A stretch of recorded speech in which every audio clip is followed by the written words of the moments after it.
tan ugu weyn toddobada qaaradood taasi oo daboolaysa in ka badan 17 milyan mayl laba jibaaran. Ku dhawaad 2 jeer waxay qaadatay qiyaastii 30% dhulka. Waxa aan ka hadlayo waa qaaradda Aasiya. Aasiya waa qaaradda ugu weyn uguna dadka badan adduunka. Waxaa ku nool in ka badan 4.6 bilyan oo qof. Ku soo dhawaada muuqaalkeena maanta.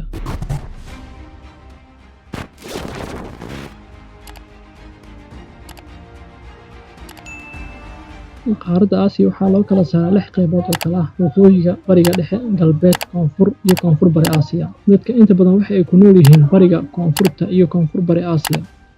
Qaaraddu waxaa dhinacyada ka xiga badweynta Arctic, badweynta Pacific iyo badweynta Hindiya. sidoo kale waxay leedahay waxyaabo cajiib ah oo ka mid ah buurta Everest oo ah buurta ugu dheer caalamka. Galaksiya badda dhimatay waxay u dhaxaysaa dalka Ruushka, Turkiga iyo wadamo kale.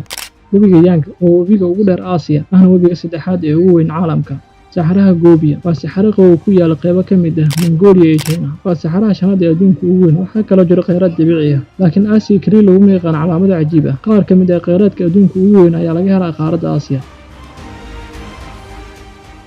sida macdanta, dhuxusha, aluminiumka, dahabka, birta iyo saliidda. sidoo kale waxaa jira wadamo badan oo soo saara saliid sida Iiraan, Ciraaq, Kuwait iyo Sacuudi Carabiya ayaa ah kuwa soo saara saliidda ugu badan adduunka.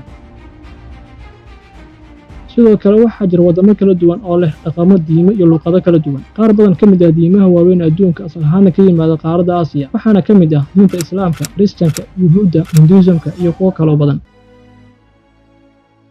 juqraafi ahaan way kala duwan tahay cimilada qaaradda Aasiya. waxaa jira dhowr nooc cimilo oo kala duwan.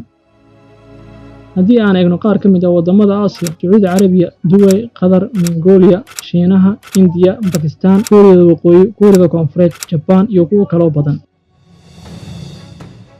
aan eegno labada wadan ee ugu dadka badan caalamka, waana China iyo Hindiya, ayaa gacan ka geystay dadka ugu badan qaaradda Aasiya iyadoo ay gaareen 4.6 bilyan. Shiinaha ayaa leh tirada ugu badan dadka ku noolaanshaha hal wadan. dalka Shiinaha kaliya ayaa waxaa ku nool 1.4 bilyan qof. taasi waa dad badan oo ku nool hal dal.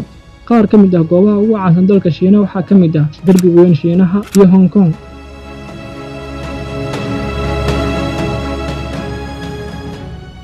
aan aadno dalka Hindiya. waxay la egtahay 3 meelood meel dalka Mareykanka, laakiin waxay leedahay dadka labaad ee adduunka ugu badan iyadoo 1.3 bilyan qof ay ku nool yihiin dalka Hindiya. qaar ka mid ah goobaha ugu caansan dalka Hindiya waxaa ka mid ah New Delhi, Taj Mahal iyo webiga Ganges. waa goobaha ugu caansan dalka Hindiya.